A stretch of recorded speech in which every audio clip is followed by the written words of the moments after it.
Yeah, and then ultra-processed food has become normalised. In the States, I think it's 62% of the calories in the diet of Americans, and 2/3 of in the kids' diet are ultra-processed, over 50% in the UK, and I suspect we're nudging close to 50% here. So it's become normalised, and real food has become demonised, and it's driven by food industry, of course. I mean, there's some other ideological elements surrounding that, but it's troubling when this food that we're evolved to eat has become demonized, and the food that is packed with sugar and seed oils and refined carbohydrates has become normalized, and it's at the expense of our health. Yeah, exactly. Yeah, I mean, you only need to go out and socialize to realize how normalized it's become. They look at you funny if you don't want to eat it, or they question why you're not eating all this junk food, and question why you eat red meat, for example, when it's supposedly so unhealthy.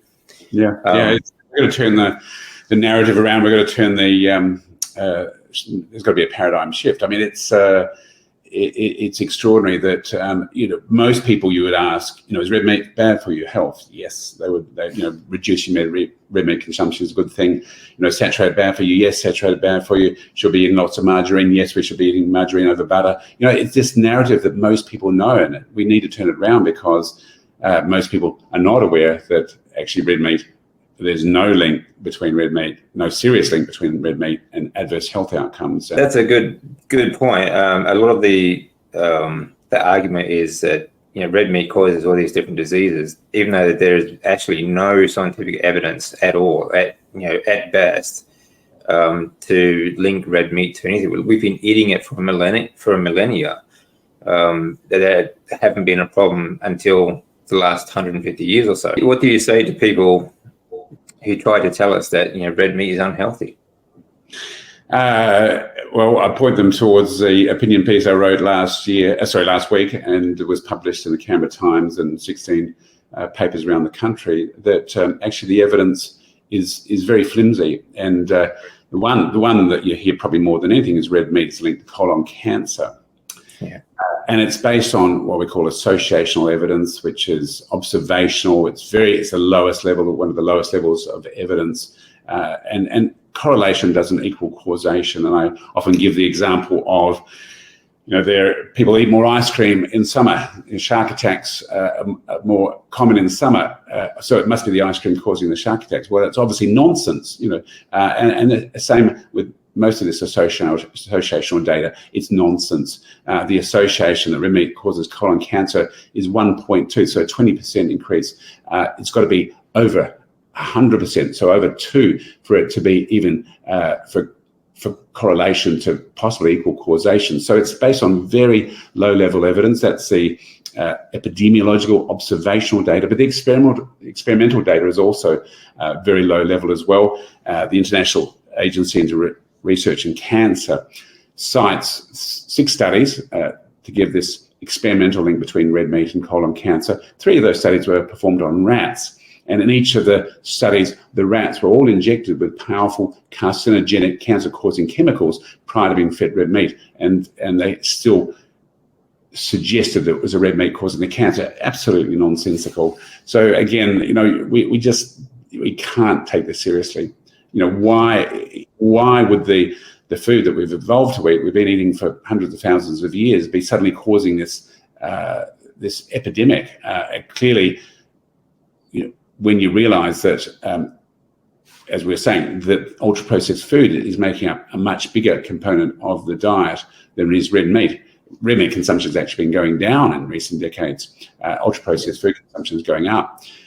This is clearly the problem. And these studies often don't differentiate between, let's say, a lovely piece of grass-fed steak, a glass of water, a side of low-carb veggies, as opposed to, let's say, a burger in a sugary bun with sugary sauce with a side of French fries, which have been deep fried in seed oils, and a sugary drink. They don't differentiate between those 2 things. So how can you say it's red meat causing the problem when you actually have all of these other metabolic disruptors that you're consuming?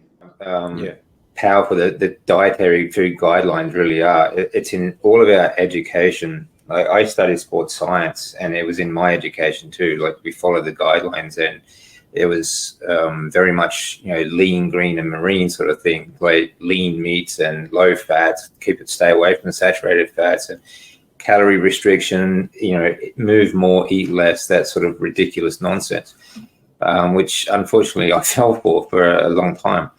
And most medical practitioners and health practitioners still fall for it. They still have no idea. Right.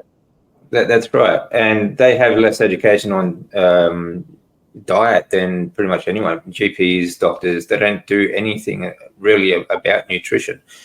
But recently...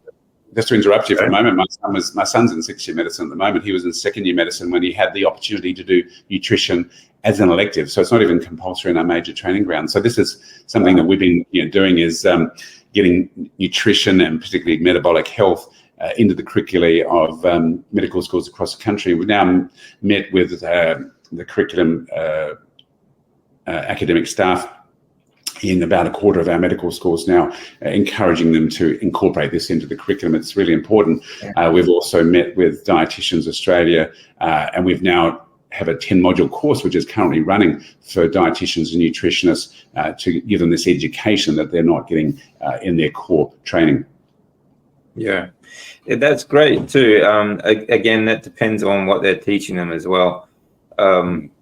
Like the Dietetics Association of America was originally founded by the like Kellogg's and the sanitarium group. So, which, like you said, we talk about tax breaks. They pay no taxes. Sanitarium in Australia pays 0 tax because they're a religious organisation. Who are promoting a vegan, anti-red meat diet. Exactly. Yeah, and an ideological base of a highly processed plant-based diet. I also found that you were part of a paper, postdoctoral, you did research in heart and muscle cells and statins. And as an article of cholesterol depletion on cardiomyocytes, just how important is cholesterol to the body? Oh, it's vitally important. That's why I left science, because I didn't agree with cholesterol-lowering drugs, because cholesterol is a messenger, not a monster, and it's sort of pivotal, first of all, for the integrity of cell membranes. It's a part of the barrier on our skin. We make all of our sex hormones out of pregnenolone, which is made from cholesterol. Then we make vitamin D out of cholesterol in the presence of ultraviolet light.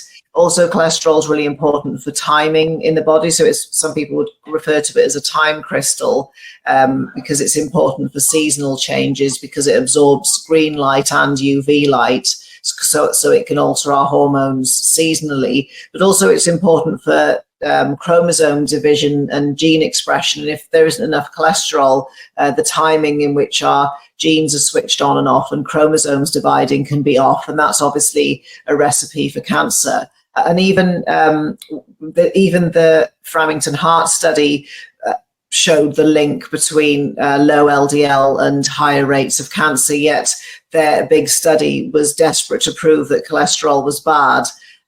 So all this other studies say with Ansel Keys and further sort of demonization of cholesterol and saturated fat couldn't be further from the truth. So that's why I left science, because I just didn't want to work on something I didn't think was helpful for people. And even if you look at the overall sort of efficacy of statins, I think people live 5 minutes longer in a study. And there are so many side effects to statins which lower cholesterol, but then I haven't listed all of cholesterol's roles in the body by any means. So we can imagine if we lower it, we actually create lots of problems. I mean, there are studies on, students and people in prison, a captive audience, and they show that low cholesterol can lead to mood swings, violent behavior, depression. It makes people more likely to have neurodegenerative problems because 25% of the brain is cholesterol. So again, it's something really important, how it functions alone, but also what the body turns it into. And then there's another important aspect of cholesterol, which is sulfated cholesterol. or cholesterol sulfate, and this can be water soluble, and this has benefits in anti-clotting activity, and so it's atherogenic, so it's beneficial for heart problems. I'm talking about the cholesterol sulfate. So I think I've kind of listed here how important cholesterol is, and we shouldn't be fiddling about with it because it's that important. Our body makes a lot of it. So that's sort of briefly my view in defense of cholesterol. Glucose is not for energy source. Yeah, it's for glycosylation. And glycosylation is a post-translational modification of amino acids that happens in proteins in every single cell of our body. And so, you know, we've been taught incorrectly that glucose is an energy source. It is not. And neither are amino acids. They must be converted to fat in the liver to make acetyl-CoA, which then becomes a ketone body to circulate freely, but the majority of our fat in acetyl-CoA is transported in VLDL, and then LDL and HDL, which are building blocks for your body, the transporters. And so there's no measurement of LDL, HDL, or cholesterol that is of value to diagnose disease, except the fact that if you have a low cholesterol, it's a high cancer risk and a heart disease and dementia and Alzheimer's risk. But we're getting more inflamed, more sick on this plant-based woke diet that is also like fake meat. Why does anyone want to eat fake meat? Yeah. Well, this is the thing. If meat's so bad for you, why would you try and mimic it? Well, that's correct, but you're mimicking it because you're following remember, I can make a lot more money on a plant-based meat than I can on animal-based meat. That's right. Because I can manufacture it. You know, I got to wait for those cows to eat and grow a year, but I could throw it all into a machine in a great company that's going to feed the world fake meat. Causing blindness around the world. This is one thing that struck me about your article. It reminded me very much of talking to Dr. Peter Ballestedt. 95% of the world's vegetarians are so because of economic reasons, not because of choice. So a lot of diabetes, disease, blindness that are caused by these things, this is because of economic reasons. They don't have access to meat in large parts of the world. And again, like in Australia, the red meat consumption has actually been going down for the last 70 years, while other diseases like diabetes, heart disease, and cancer keep climbing. So I know causation is not, correlation is not causation, but this is the reverse correlation. The consumption of these meats is going down while all of these diseases continue to rise. And I think cancer in particular is still the number one killer. Well, I suppose it would be, if you take it back to just as a metabolic disease, it would be the diabetes. But every year it climbs on average by 3%, while our meat consumption goes down. So there's no justification for them to tell us that eating red meat causes cancer. Yeah. And as you say, the poorer countries of the world, India, for example, often uses an example to promote vegetarian way of eating, but actually a third of Indian kids stunted, and they've now got close to 100 million people with type 2 diabetes in the country. So clearly something's not working.